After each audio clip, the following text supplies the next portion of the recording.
అందరికీ మరణాత ప్రియమైనటువంటి దేవుని పిల్లారా, మానవ జాతిగా మనుషులుగా పుట్టినటువంటి మనము మానవత్వంలో నుంచి దైవత్వంలోనికి మారకపోతే మనము దేవుని రాజ్యంలోనికి వెళ్ళలేము. కనుక దేవుడు మనకిచ్చినటువంటి ఈ యొక్క గడువు కాలాన్ని మనము సద్వినియోగం చేసుకుంటూ మనుషులమైన మనము దైవ మానవులుగా మారాలి అంటే క్రీస్తు నిమిత్తమైనటువంటి అనేకమైన శ్రమలు, బాధలు, కష్టములు వీటన్నిటినీ కూడా మనము భరిస్తూ, సహిస్తూ, ఓర్చుకుంటూ మనలో సద్గుణాలు వికసించాలి అంటే, మనలో దుర్గుణాలు కూలాలి అంటే, మనలో శ్రమలు రోజు రోజుకి పెరుగుతూ మనలో ఉన్నటువంటి దుర్గుణాలు కరుగుచు కూలి వరకు కష్టాల కొలిమి రాజునని దైవజన్ ఫాదర్ ఎం దేవదాస్ గారు తెలియపరిచిన రీతిగా మానవుడు దైవ మానవుడు అవ్వాలి అంటే ఈ లోకములో శ్రమలు పొందాలి.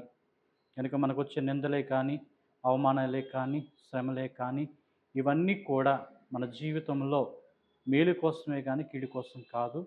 కనుక ఎవరైనా శ్రమలొస్తే, క్రైస్తవ జీవితంలో నిందలొస్తే, అవమానాలొస్తే, అనేకమైనటువంటి శోధన వేదనలొస్తే భయపడకండి, ధైర్యంగా ఉండి ఎదుర్కొని జయించి క్రీస్తుతో పాటు సహవాసము మరింత మెరుగుపరుచుకునేటువంటి రీతిగా దేవుడు మనందరిని నడిపించి, దీవించి, ఆశీర్వదించును గాక. ఆమేన్. మరణాత.